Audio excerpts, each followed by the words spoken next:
All right. I guess this is week 10.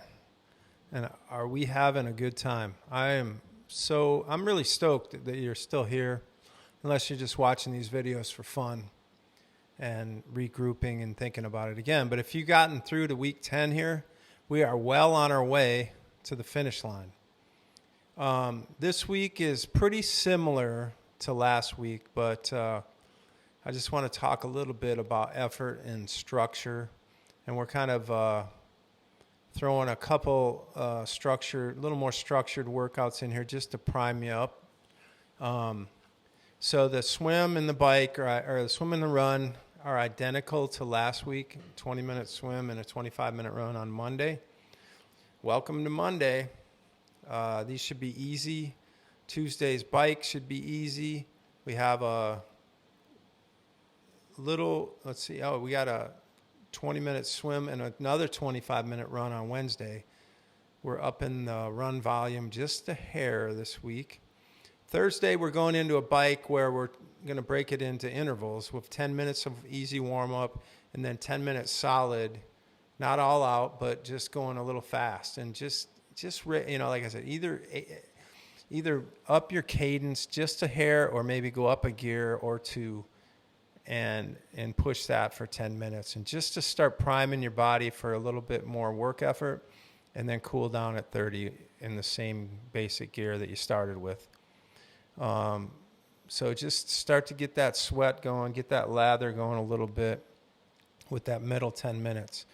On Friday, I put together what I call a pyramid 500. It's basically 500 yards, and you're going to do it you're going to go up the pyramid, then you come down. And I'll tell you what, this is a staple for how I train.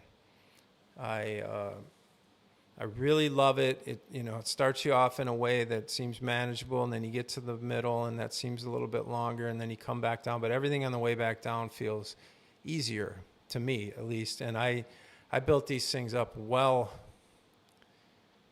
and I had my best swim out of my 9 Ironman races, not time-wise, but strength-wise, and felt how I felt getting out of the water.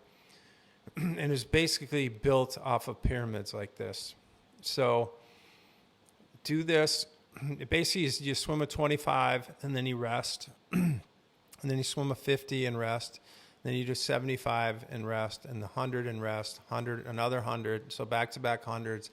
And then you come back down 75, 50, 25.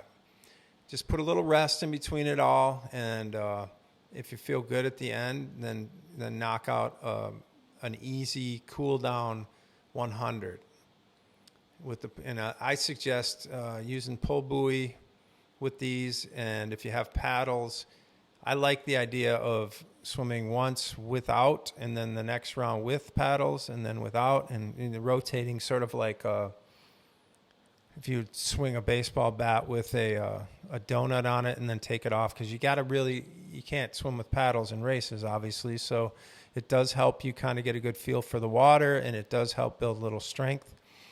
The one thing I want to say about paddles, again, hopefully I mentioned this earlier, is that I think I did, but especially when you got paddles on, when you're reaching out and you're entering the water, really try to pull from back here in your core.